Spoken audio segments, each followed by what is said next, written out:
وسلام على عباده الذين اصطفى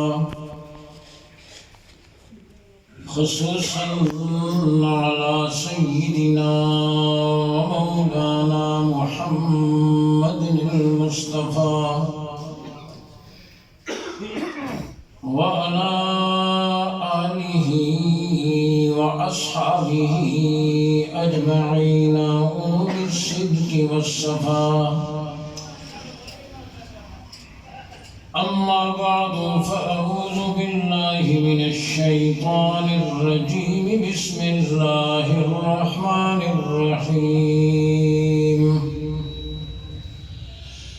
الرحمن علم القرآن خلق الإنسان علمه البيان. وقال تعالى فلا وربك لا يؤمنون حتى يحكموك فيما شجر بينهم ثم لا يجدوا في أنفسهم حرجا مما قضيت ويسلموا تسليما. وقال تعالى إن هذا القرآن يهدي للتي هي أقوم. وقال تعالى يا أيها الذين آمنوا قوا أنفسكم وأهليكم نارا وقودها الناس والحجارة عليها ملائكة غلاظ شداد لا يعصون الله ما أمرهم ويفعلون ما يؤمرون. آمنت بالله وصدق الله العظيم. اللهم صل على محمد وعلى آل محمد كما صليت على إبراهيم وعلى آل إبراهيم إنك حميد مجيد. اللهم بارك على محمد وعلى آل محمد كما باركت على إبراهيم وعلى آل إبراهيم إنك حميد مجيد. سارے حضرات محبت اور شوق سے درود شریف اللهم صل على محمد وعلى ال محمد كما صليت على ابراهيم وعلى ال ابراهيم بارك جن حضرات نے درود شریف پڑھا ہے، درود شریف کو مانتے ہیں، میرے سامنے تشریف فرمائے. تھوڑا تھوڑا اگر گنجائش میں تو آ بیٹھے. ذرا نشست تبدیل ہو جائے گی تو چستی سے تبدیل ہو جائے گی انشاءاللہ. اور یہ جو بچے دیوار سے ٹیک لگائے بیٹھے ہیں، دیوار چھوڑتے ہیں، ٹیک بوڑھے لگایا کرتے ہیں، جوانی لگایا کرتے ہیں اور ٹیک لگا کر میچ دیکھے جاتے ہیں. دین کی بات نہیں سنتے. قابل صد کرام و تکریم علماء کرام،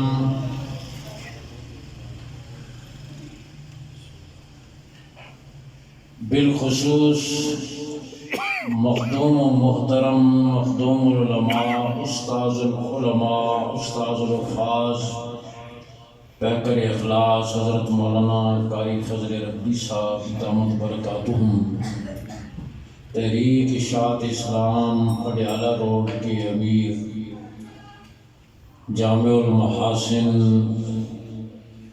خطیب ذیشان حضرت مولانا شیر محمد مغل صاحب دامت برکاتہم، پیکر اخلاص استاذ الحفاظ حضرت مولانا قاری محمد سعید صاحب دامت برکاتہم، دیگر علماء کرام، میرے بزرگوں، بھائیوں، عزیزوں،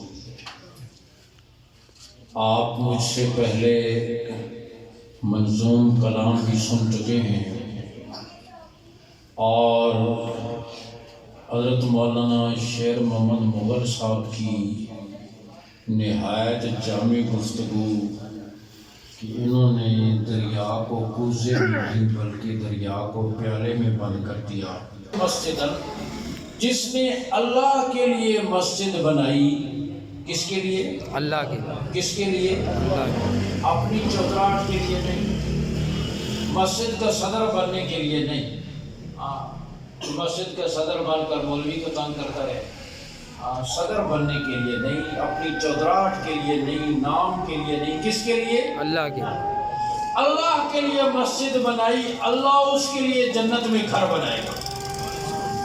اور ابن ماجہ کی روایت یہ ہے، غور سے سنیں، ابن ماجہ کی روایت یہ ہے، جس نے چکور کے گھونسلے جتنی مسجد بنائی، اللہ اس کے لیے بھی جنت میں گھر بنائے گا۔ سبحان اللہ۔ اور چکور کے گھونسلے جتنی مسجد، محدثین نے اس کے دو مطلب لکھے۔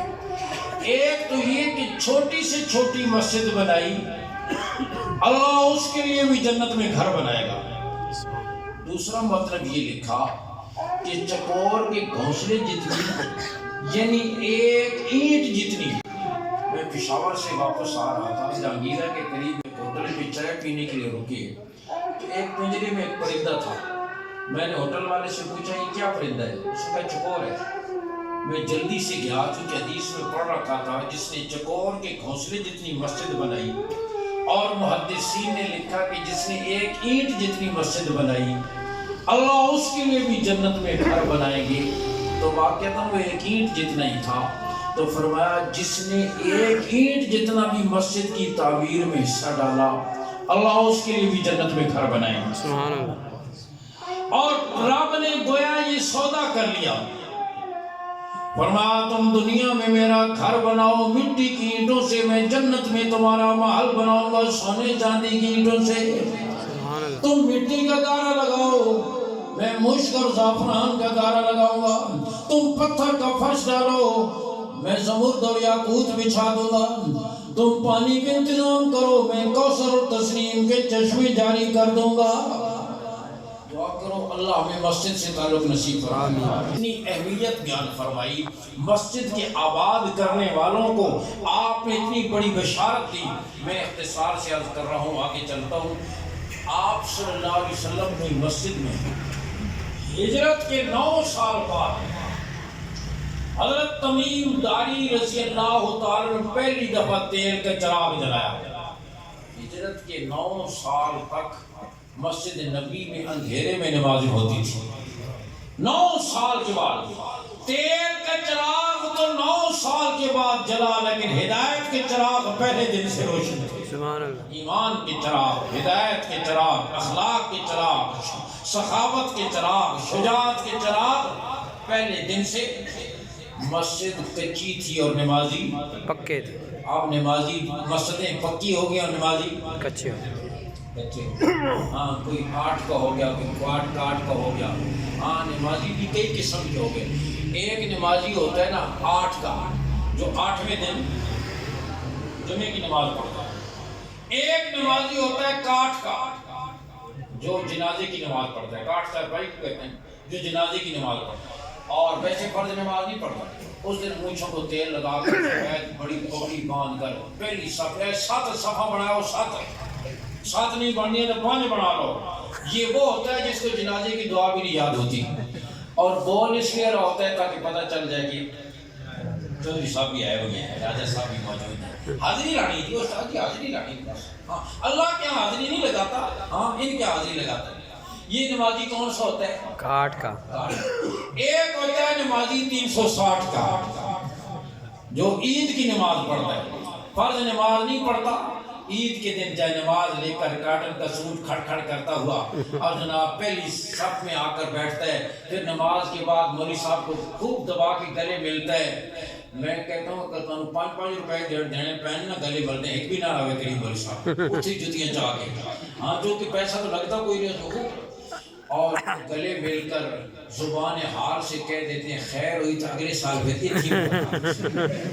یہ کون سا نمازی ہوتا ہے؟ 360 کا۔ تو 8 کی بھی پڑھنی ہے، کاٹ کی بھی پڑھنی ہے، یہ نہیں کہ وہ نہیں پڑھنی، 360 کی بھی پڑھنی ہے، لیکن دعا کرو اللہ ہمیں 5 وقتہ نمازی بنا دے، آمین۔ مسجد کی حاضری نصیب فرما دے، اپنے سامنے سر جھکانے والا بنا دے۔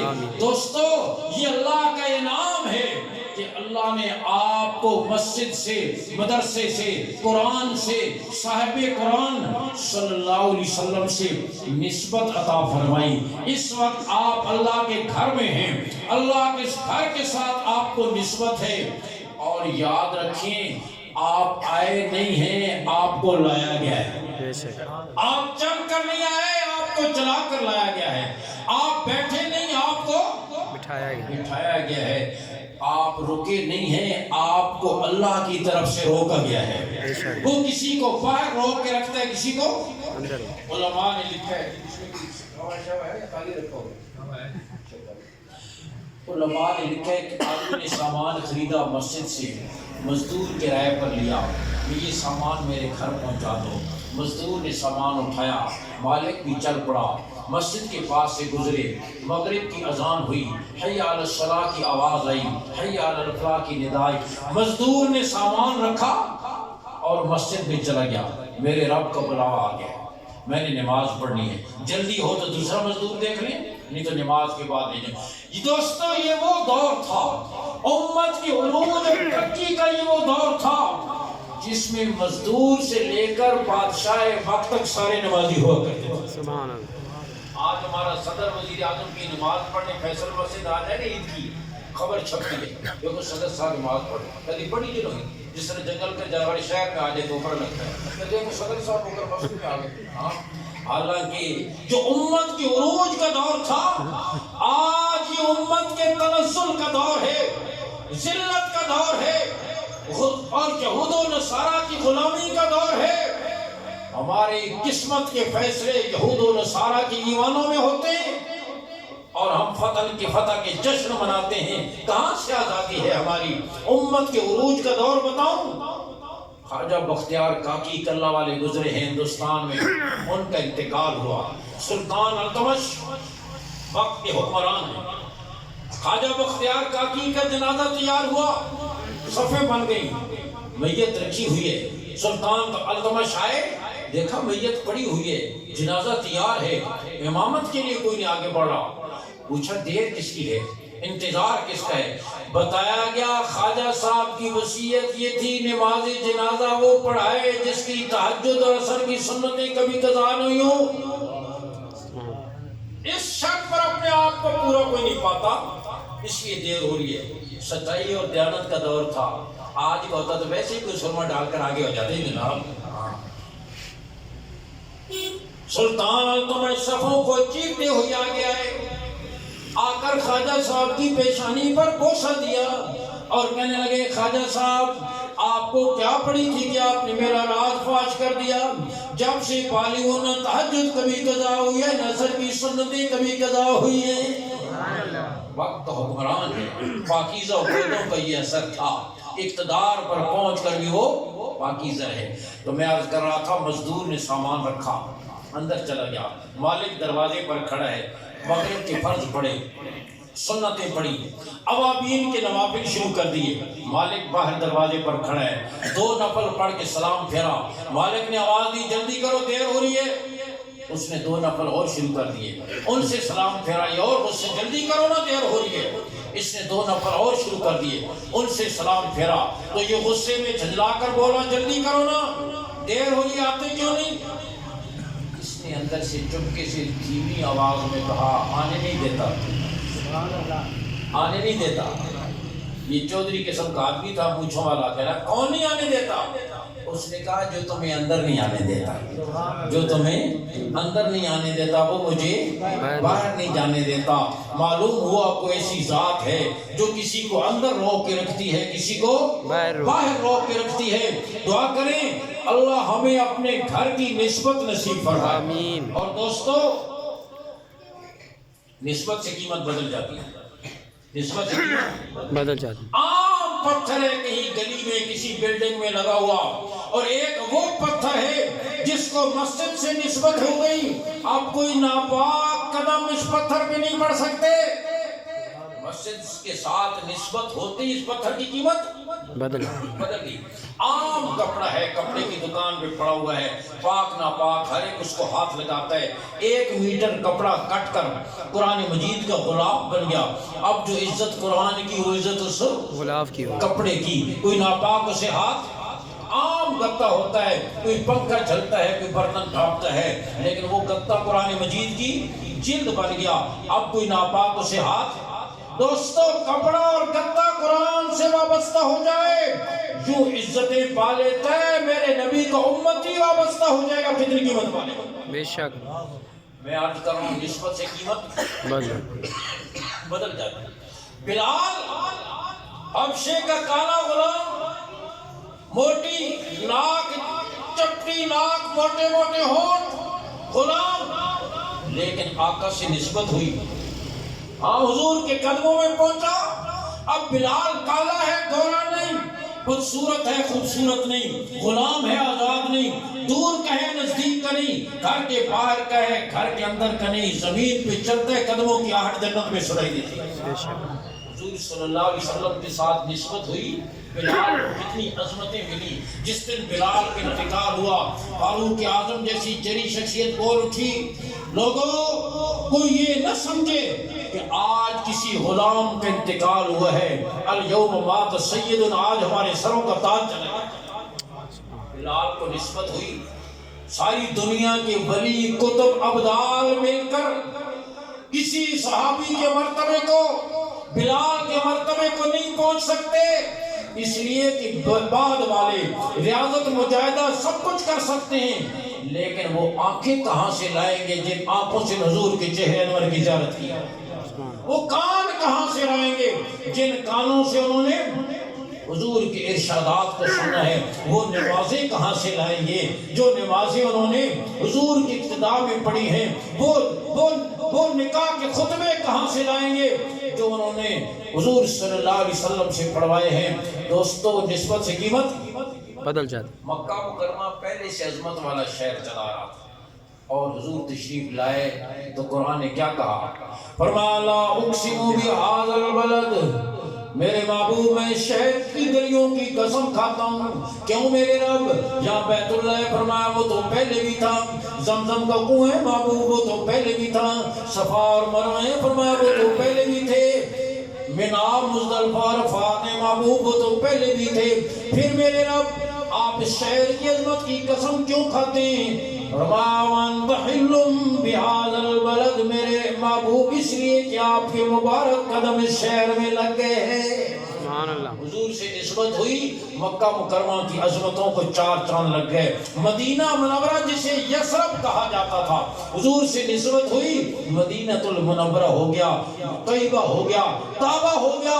حضرات صحابہ کرام اور کریں، بچے شور نہ کریں، میں کان بھی پکڑا دیتا ہوں، یاد رکھو میں تمہارا، اور اس نسبت کی کتنی قدر۔ حضور اقدس صلی اللہ علیہ وسلم تشریف فرمائے، آپ نے یمنی چادر زیب تن کی ہوئی ہے۔ عبد الرحمن بن عوف عرب پتی صحابی ہیں، دیکھ کر حضور یہ چادر بڑی اچھی ہے، اس کے بڑے نقش و نگار بڑے اچھے ہیں، اس کی بناوٹ بڑی اچھی ہے۔ فرمایا تیرا کیا مطلب، تجھے دے دوں؟ حضور بالکل یہی مطلب۔ صحابہ کی زبان اور دل کے فاصلے زیادہ نہیں ہوتے تھے، ہم جیسے ہوتا ہے کہ حضور میں تو ویسے پوچھ رہا ہوں، آپ نے فرمایا تمہارا کیا مطلب، تمہیں دے دوں؟ آج حضور بالکل یہی مطلب ہے، آپ مجھے عنایت فرمائیں۔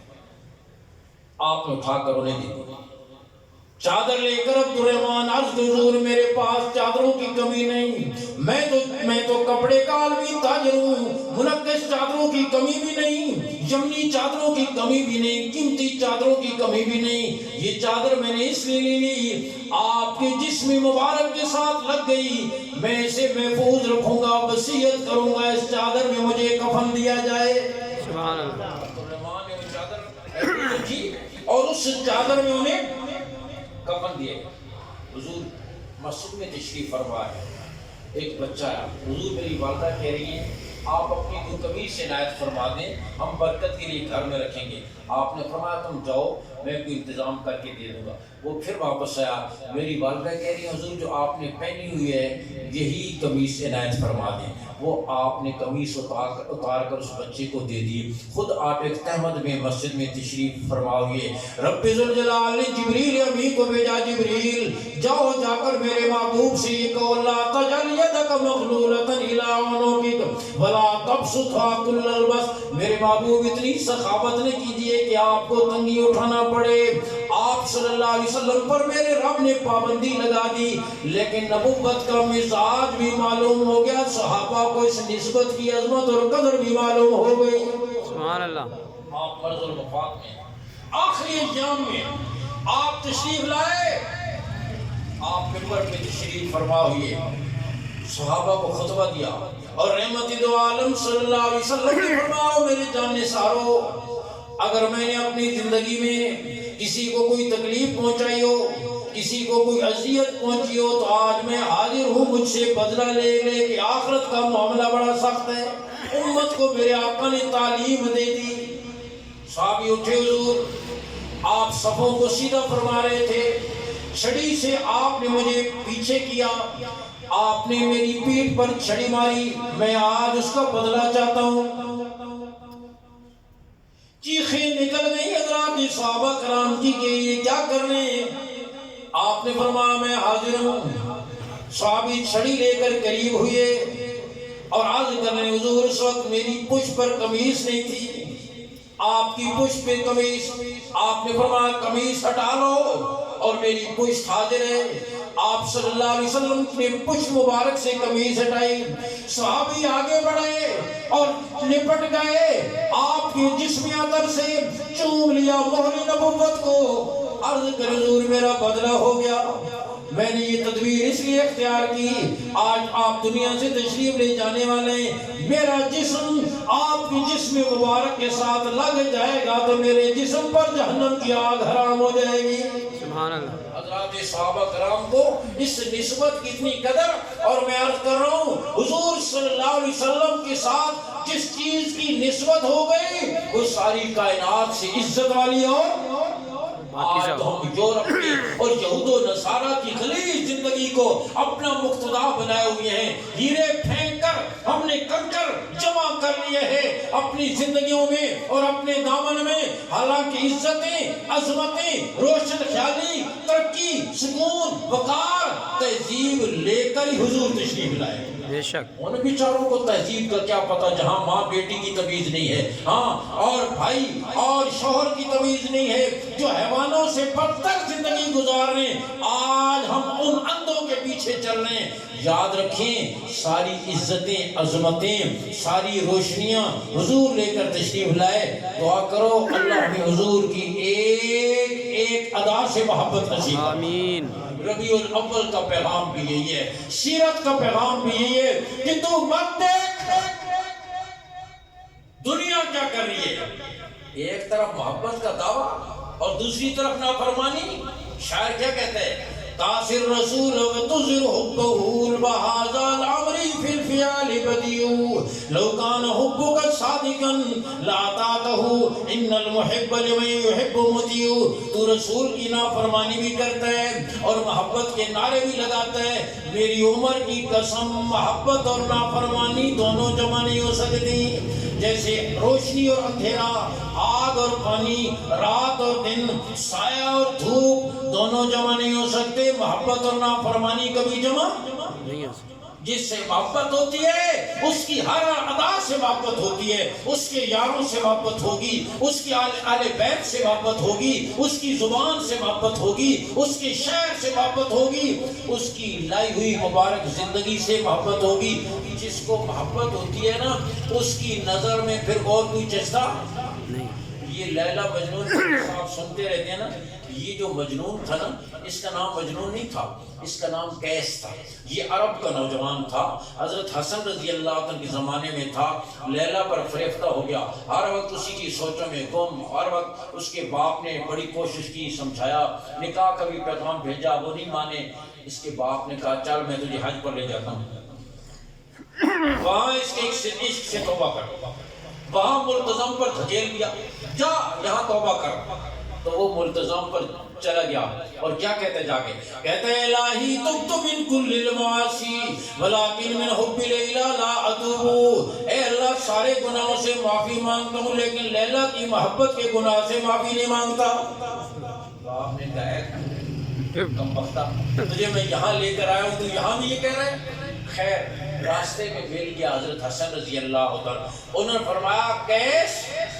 میں نے خلافت کے معاملے میں حضرت امیر معاویہ رضی اللہ عنہ سے صلح کر لی ہے اور اپنے سے بہتر شخص کے حوالے کر دیا خلافت تاکہ مسلمانوں میں خون خرابہ نہ ہو تو میں نے یہ اچھا کام کیا ہے کہنے لگا کیا ہوگا اچھا لیکن میرے خیال میں تو خلافت لیلا کے علاوہ کسی اور کو سجدی نہیں تھی میرے خیال میں تو خلافت کی سب سے زیادہ حقدار لیلا ہی تھی. اس کی نظر میں لیلا کے علاوہ کچھ اور سجدہ ہی نہیں تھا. جس سے محبت ہوتی ہے اس کی اداؤں کے علاوہ نظر میں کچھ اور سجدہ ہی نہیں ہے.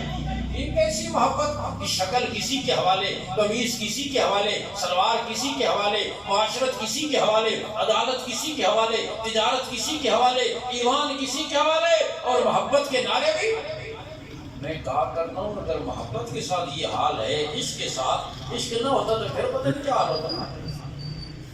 وہ کسی گاؤں میں سارے لوگ ان پڑھ تھے نا، صرف گاؤں کے لوگ سب پڑھے ہوئے تھے، اور مولوی صاحب بھی گزارے کے پڑھے ہوئے تھے. انہوں نے کہا راجا گاؤں کے لوگوں کو جب تاریخ معلوم ہوتی کہ آج تاریخ کیسے، مولوی صاحب کو پتہ ہوتا.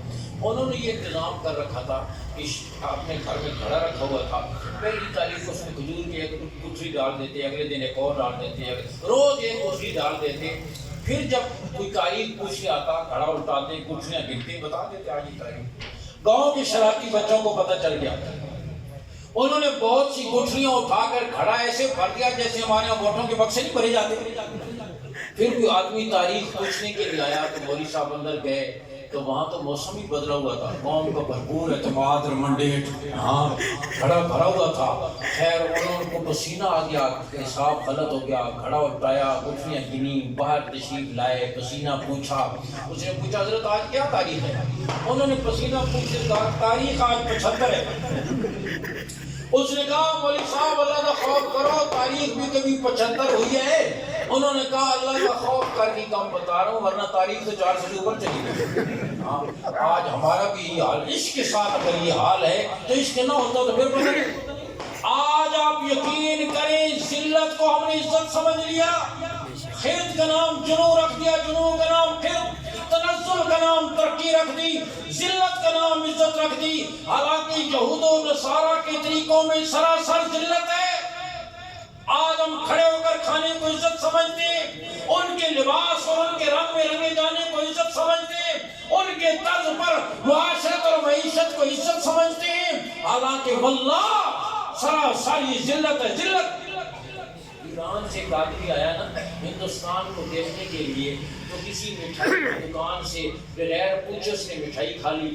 اب اس نے دکان والے نے سوچا کہ اب اس کا کیا کروں، پولیس والوں کو بتاؤں گا کہ اس سے 10 گنا اور مٹھائی دینا پڑے گی، خود ہی کچھ انتظام کرنا چاہیے. اس نے لڑکے بلائے، ایک جو وہ کھچر تیار کیا گدھا، اس کو گدھے بچوں کو پیچھے لگایا، ان کے ہاتھ میں کوئی چیز دے دی اور وہ بجاتے گئے گدھے پر سوار کر کے شہر کے چکر لگوا کر اس کو ذلیل کر کے واپس پہنچانا ایران. لوگوں نے پوچھا اگر ہندوستان میں رکھتی تھی تو یافتی، ہندوستان گئے تھے کیسا ملک ہے؟ اس نے کہا ہندوستان خوب ملک است، حلوہ خوردن مفت است، سواری خرد مفت است، فوجی دیکھنا مفت است، ڈمڈا مفت است. ہندوستان خوب ملک ہے. اس نے کہا بڑا بہترین ملک ہے. اب حلوہ مفت میں ملتا ہے، ہاں گدھے کا پروٹوکول مفت میں ہے، بچوں کی فوج مفت میں ہے، ڈمڈا مفت میں ہے، بہترین ملک ہے. آپ اس کی بے وقوفی پر ہنسی آئی. کیوں ہنسی آئی؟ اس لیے کہ ان میں سے ہر چیز ذلت کی تھی جسے اس نے عزت سمجھ لیا. واللہ بالکل آج جو ہم طرز زندگی اختیار کیے ہوئے، لباس پہن کر بھی ننگے، میری بہن بیٹی ہاں پردے کے بغیر ننگے ہو کر نیم اوریاں لباس میں باہر پھر رہی ہے. حضور کی سنت اور آپ کی لائی ہوئی زندگیوں کی دھجیاں اڑا رہے ہیں، اور ہم سمجھتے 12 ربیع الاول کو جھڑیاں لگا کر اور چاول کی ایک دیگ پکا کر ہم نبوت کا حق ادا کر دیں گے. یاد رکھیں حضور کی اتباع سر سے لے کر پاؤں تک آپ کا حق یہ ہے، اور صحابہ نے یہ کیا. جہاں آپ نے روکا وہ رک گئے، جہاں چلایا چل پڑے، جہاں بٹھایا بیٹھ گئے، جہاں اٹھایا اٹھ گئے. اور نتیجہ یہ ہوا پھٹے پرانے کپڑوں میں ان کے لیے جبریل رب کا سلام لے کر آئے. سبحان اللہ. انہوں نے زمین پر ایک رائے دی، ان کی رائے کی تائید میں رب نے قرآن نازل کیا. زمین پر انہوں نے ایک بات کہی، میرا رب ان کے لیے وکیل صفائی بن گیا. بے شک. قرآن کی آیت نازل ہوئی، من ذا الذی یقرض اللہ قرضا حسنا. کون ہے جو اللہ کو قرض حسنا دے؟ صدیق اکبر ادھر سے گزرے. صدقے کو اللہ نے کس سے تعبیر کیا ہے؟ قرض سے. جیسے قرض کی واپسی یقینی ہوتی ہے، ضروری ہوتی ہے، یہ تو میں اس دن پڑھا چڑھا کر واپس کروں گا جو تمہاری ضرورت کا دن ہوگا. یہ آیت نازل ہوئی. صدیق اکبر گزرے، مشرکین کا تھنک ٹینک بیٹھا ہوا تھا، ایک مشرک دیکھ کر کہنے لگا نعوذ باللہ مسلمانوں کا خدا فقیر ہو گیا ہے، مسلمانوں سے قرضے مانگنے شروع کر دیے۔ یہ کال صدیق اکبر نے رکھ کے ایک تھپڑ پوری قوت سے اس کے منہ پہ رسید کیا اور پیغام دے دیا کہ اللہ کے عذاب کی پہلی قسط وصول کر، تھپڑ مار کر واپس آیا۔ وہ مشرک کے پیچھے پیچھے شکایت لے کر حضور کی خدمت پہنچ گیا، حضور ابو بکر نے مجھے تھپڑ مارا۔ آپ اپنے شاگردوں کے مزاج سے اچھی طرح واقف تھے، آپ نے فرمایا ابو بکر نے نہیں مارا ہوگا، عمر نے مارا ہوگا۔ حضور ابو بکر نے مارا ہے، میں نے تھپڑ کھایا، اچھی طرح پہچانا ہے ابو بکر نے مارا ہے۔ فرمایا کیوں؟ جی حضور اس نے میرے رب کی شان میں گستاخی کی، میں نے اس کو تھپڑ مارا۔ نبوت کا انصاف دیکھو نا، ہاں آج ایک چور دوسرے چور کا احتساب کرتا ہے، کبھی فائدے کھول لیتے ہیں، کبھی بند کر لیتے ہیں، کبھی مقدمے شروع کر دیتے ہیں، کبھی NRO دے دیتے ہیں۔ دو آدمیوں کو بخار ہو، دونوں ایک دوسرے کو بخار چیک کر رہے ہوں، کہاں سے بخار چیک ہوگا؟ ہاں احتساب تو نبوت نے سکھایا، عمر نے سکھایا۔ آپ نے فرمایا ابو بکر غور کرو، ایک طرف جانی دشمن ہے، دوسری طرف یار غار ہے۔ آپ نے فرمایا ابو بکر کوئی گواہ لاؤ، اس نے رب کی شان میں گستاخی کی ہے۔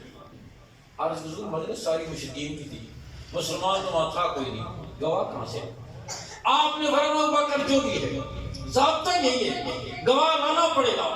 صدیق اکبر سوچوں میں گم، قریب تھا کہ حضور اس مشرک کو اجازت دیتے اور وہ صدیق اکبر سے بدلہ لیتا کہ رب ذوالجلال نے آسمانوں پر جبریل امین سے فرمایا جبریل جلدی پہنچ،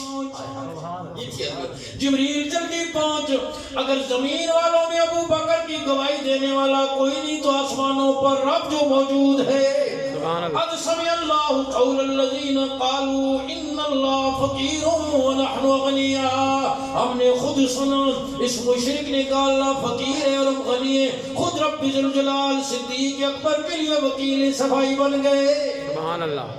میں عرض کر رہا ہوں اس نسبت کو انہوں نے محفوظ کیا، تو نیت کرو آج کے بعد یہ نہیں دیکھیں گے بیوی کیا کہتی ہے، بچے کیا کہتے ہیں، دفتر والے کیا کہتے ہیں، چل کیا رہا ہے، فیشن کیا ہے، یورپ سے کون سی خلاصت آئی ہے، چل کیا، یہ نہیں، یہ دیکھیں گے میرے نبی کی ادا کیا ہے، کس کی نیت ہے، یہ کریں گے سب کی نیت ہے۔ پھر دیکھو اتنی رحمتیں آئیں گی برسات کی بارش سے زیادہ، آپ کی مارکیٹیں، آپ کے بازار، آپ کے دفتر، آپ کی تجارتی مراکز رحمتوں سے بھر دیں گے۔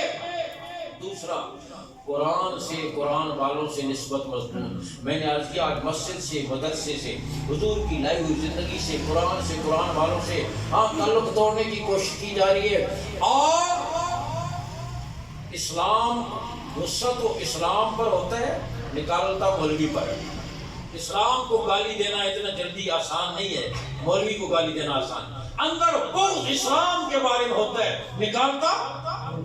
ایک اینکر بیٹھا ہوا، میں کہ بیٹھا ہوا تھا، ٹی وی لگا ہوا تھا، ایک اینکر سامنے ایک نوجوان لڑکی کی پردہ بچھائی اور کہتا ہے مولوی چھک مارتا ہے جو کہتا ہے عورت کو پردہ کریں، کیوں پردہ کریں، ہم کوئی بدنیت ہے؟ پردے کا حکم مولوی کا ہے یا اللہ اور اس کے رسول کا ہے؟ بولو، میرا یہ قاری فضل ربی صاحب کا ہے، ہاں مولانا شیر محمد صاحب کا ہے یا رب کا ہے؟ بولو، کہتا ہم کی بدریت ہے، کیوں پردہ کریں؟ میں نے کہا ظالم، ایک طرف صحابہ ہیں جو امت کی چنے ہوئے لوگ ہیں جن کے لیے میرے رب نے قرآن کے ورقوں پر تمغے تقسیم کیے، اولئک حزب اللہ، وہ اللہ کی جماعت ہیں، اولئک هم المؤمنون حقا، وہ پکے مومن ہیں، لہم مغفرت و اجر عظیم، ان کے لیے مغفرت اور اجر عظیم ہے، وکل وعد اللہ الحسنی، وہ سارے جنتی ہیں، اولئک الذین امتحن اللہ قلوبهم للتقوی، اللہ نے ان کے دل کی کتاب میں سے تقوی کے مضمون کے، ایک طرف صحابہ جو چنے ہیں لوگ، دوسری طرف حضور کی ازواج مطہرات، آپ کی بیویاں امت کے لیے کون ہیں؟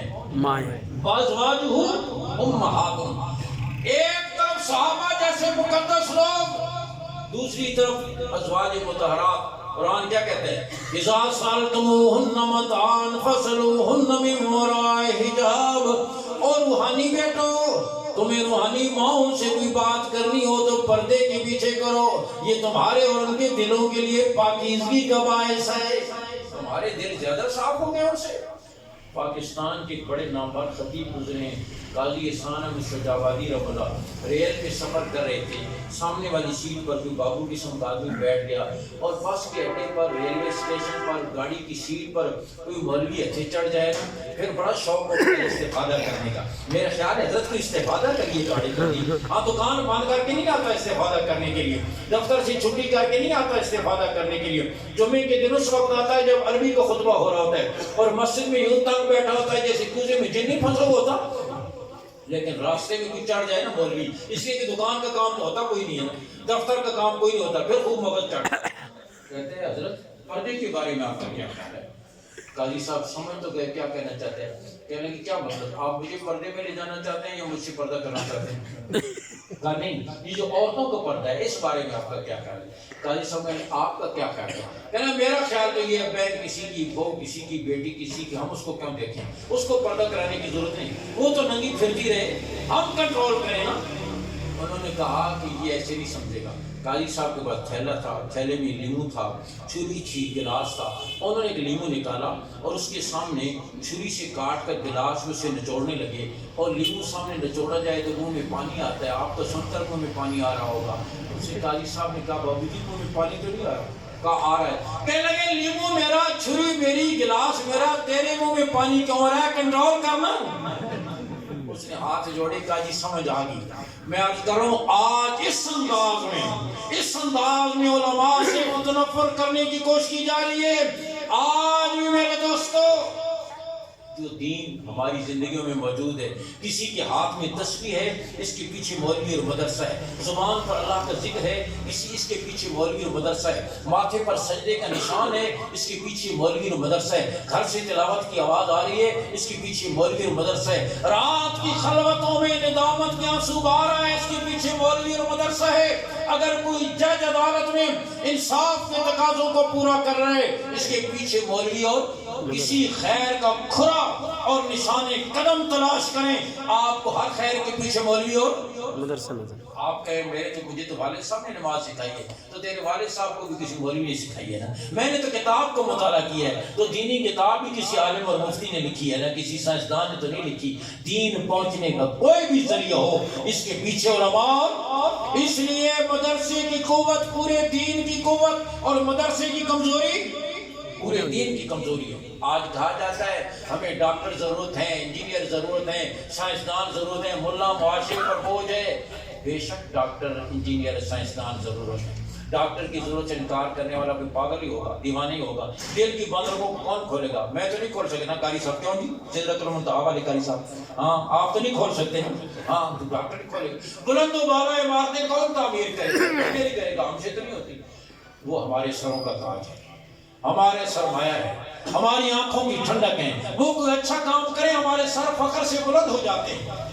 لیکن یہ تو ماننا پڑے گا کہ ڈاکٹر بیمار آدمی کی ضرورت ہے صحت مند کی، انجینئر اس کی ضرورت ہے جو نقشے کے مطابق مکان بنائے۔ اور پاکستان کی 75% آبادی پنڈی کے، جیلم کے، چکوال کے، گجرانوالے کے سارے دیہاتی جنہوں نے تعمیر کیے ہیں وہ خود انجینئر ہوتے ہیں۔ ادھر کھڑکی رکھو، ادھر روشن دان رکھو، چاہتے اتنا مکان بنے۔ وکیل کی ضرورت اسے ہوگی جو مقدمے میں ٹانگ اڑائے گا، جس نے مقدمہ بازی نہیں کری اس کو وکیل کی ضرورت، یا جس نے سیدھی سیدھی بات کرنی۔ ہندوستان میں قومی تبلیغ میں وقت لگا کر آیا، ٹھیک لگا کر آیا۔ باپ بیل گاڑی چلا رہا تھا، ادھر سے ٹرک آیا، بیل گاڑی ایک طرف کی، بچہ نیچے آ کر مر گیا، مقدمہ بن گیا۔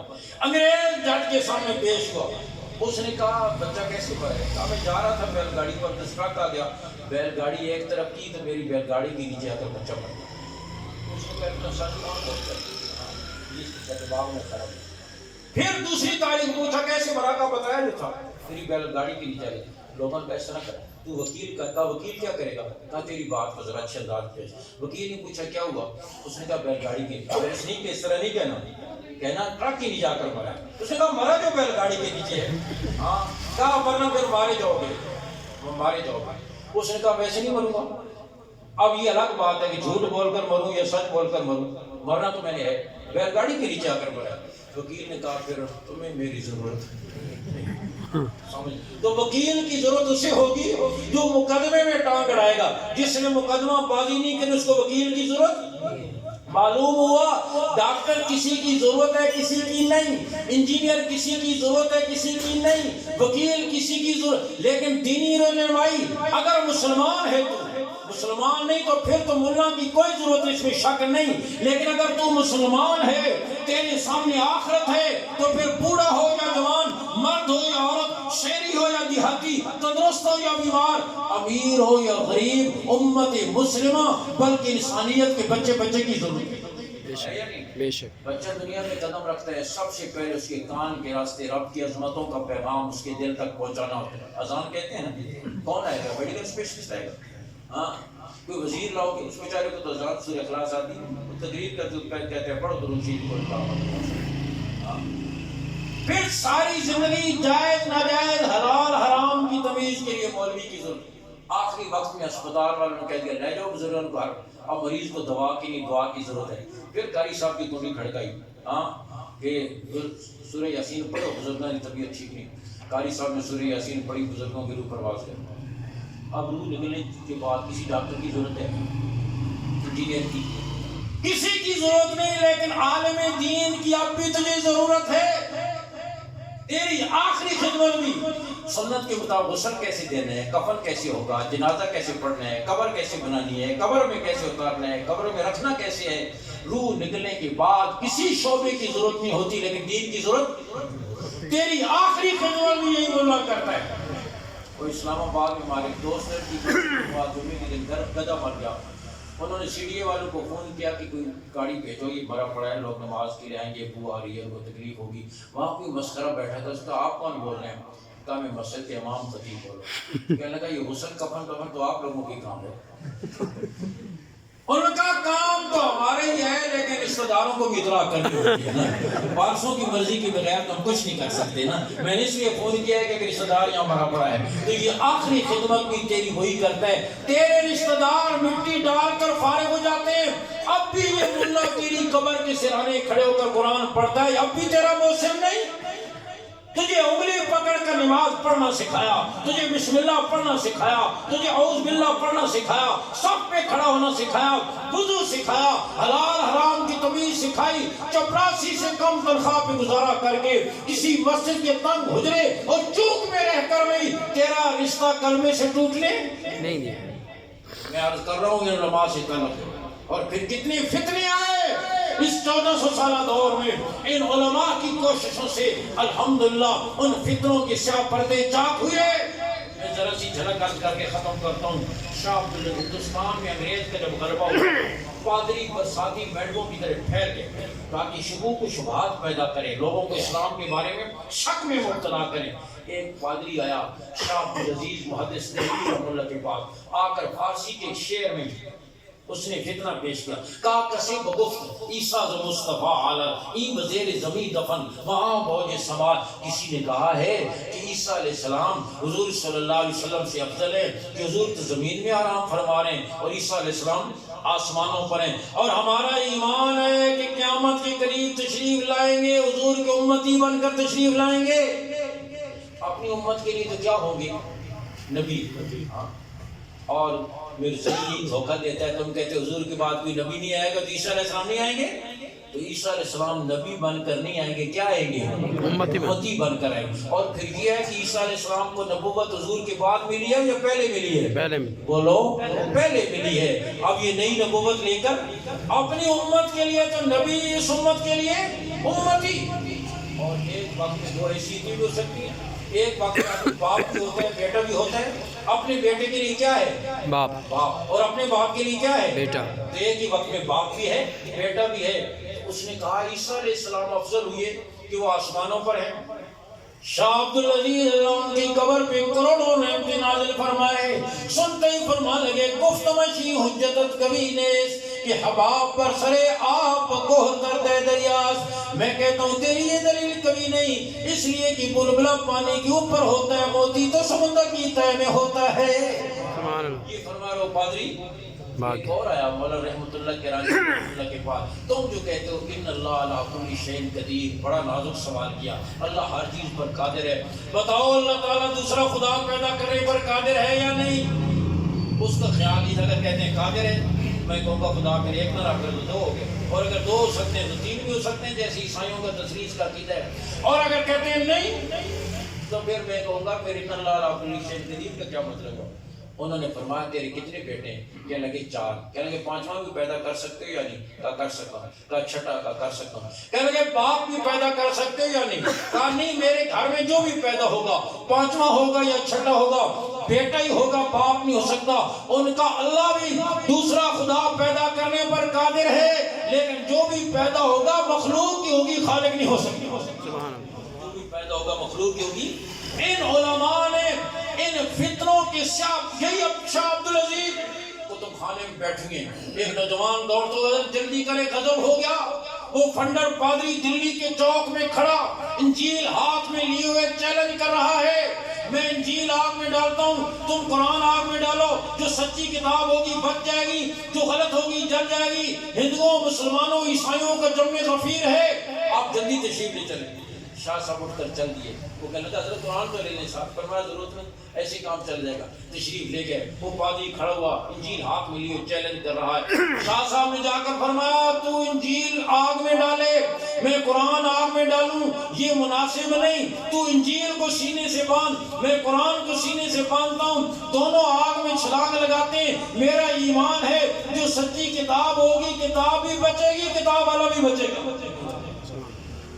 وہ بھاگ کھڑا ہوا اور جاتے ہوئے کہنا انجیل کو تو میں مثالہ لگا کر آیا تھا، اپنے آپ کو تو نہیں لگا کر آیا تھا۔ ہاں اس انداز میں فتنے آئے، علماء کی وجہ سے ان فتنوں کی سرکوبی ہوئی۔ آج بھی انہی کی وجہ سے یہ فتنے مٹ رہے ہیں۔ آپ نیت کریں علماء سے تعلق